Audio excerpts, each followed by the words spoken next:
வணக்கம். நான் உங்கள் ஜிக்கி பேசுகிறேன். இன்று காலையிலேயே ஒரு யூடியூபில் ஒரு விஷயத்தை பார்த்தேன். அது மனதுக்கு மிகவும் கஷ்டமான விஷயமாக இருந்தது.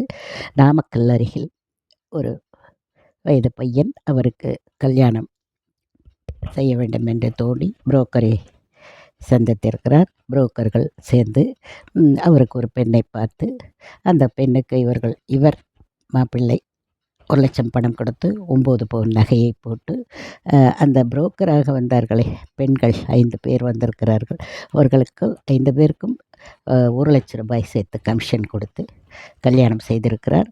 கல்யாணம் செய்து அவர் அக்கா வீட்டிற்கு விருந்துக்கு சென்றிருக்கிறார். அங்கு விருந்துக்கு நைட்டு படுத்திருந்து காலையில் பார்த்தா அந்த பெண்ணை காணோமா. அந்த பெண்ணை என்னன்னு கடைசியில் பார்த்தா இவனுக்கு ஒரு எங்கெங்கேயோ தேடி பார்த்துருக்கார், காணோம். நம்ம ஏமாந்துட்டோமோ என்னமோ. ஒரு 4 நாள் 24 மணி நேரத்தில் 24 மணி நேரத்தில் கல்யாணம் பண்ணி நம்ம ஏமாந்துட்டோமோ என்னமோன்னு அவங்க அக்கா வீட்டிலே இந்த பையன் தற்கொலை பண்ணிகிட்ருக்காரு.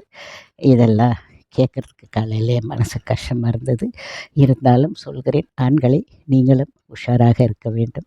இந்த காலத்தில் ஆண்கள் தான் உஷாராக இருக்க வேண்டும். ஏமாறாதீர்கள், ஏமாந்து விடாதீர்கள். நிறைய ஆண்கள் இப்படித்தான் ஏமாறுகிறீர்கள். ஆனால் பெண்கள் வெளியே சொல்லி விடுவார்கள் பட்டென்று. ஆனால் ஆண்கள் சொல்ல மாட்டீர்கள்.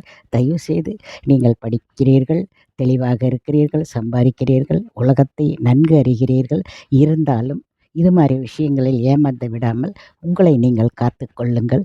வாழ்க்கையை ஈஸியாக எடுத்துக்கொண்டு நீங்களும் இதுபோல் தற்கொலை என்ற முயற்சிக்கு செல்லாதீர்கள். இது இல்லை என்றால் இன்னொரு வாழ்க்கை. அப்படித்தானே பெண்களும் நினைக்கிறார்கள். நீங்கள் ஏன் அதில் மாறுபட்டு இருக்கிறீர்கள்? அப்படியெல்லாம் நினைக்காதீர்கள். அவமானம் என்பது என்ன? ஒன்றுமே இல்லை. யார் வந்து நம்மளை காப்பாற்றப் போகிறார்கள்? நாம் தான் நம்மை காப்பாற்றிக் கொள்ளுவோம். 4 நாளைக்கு பேசுவாங்க, 5 நாள் அவங்கவுங்க வேலையை பார்த்துட்டு போவாங்க. அதனால் இதெல்லாம் நினைத்து பெண்கள் தான் அப்படி நினைக்கிறார்கள் என்றால் ஆண்களும் அப்படியெல்லாம் நினைக்காதீர்கள். வாழ்க்கையை வீணடிக்க உங்களை நம்பி இருக்கும் தாய், தகப்பன், அக்கா, தம்பி உறவுகளை ஏமாற்றிவிட்டு செல்லாதீர்கள். கவனமாக இருங்கள். முன்னாடியே யோசியுங்கள் எல்லாவற்றை. தன்னிச்சையாக எந்த முடிவும் நீங்கள் எடுக்காதீர்கள். 4 பேரிடம் விசாரிங்கள் வாழ்க்கை பிரச்சனையை.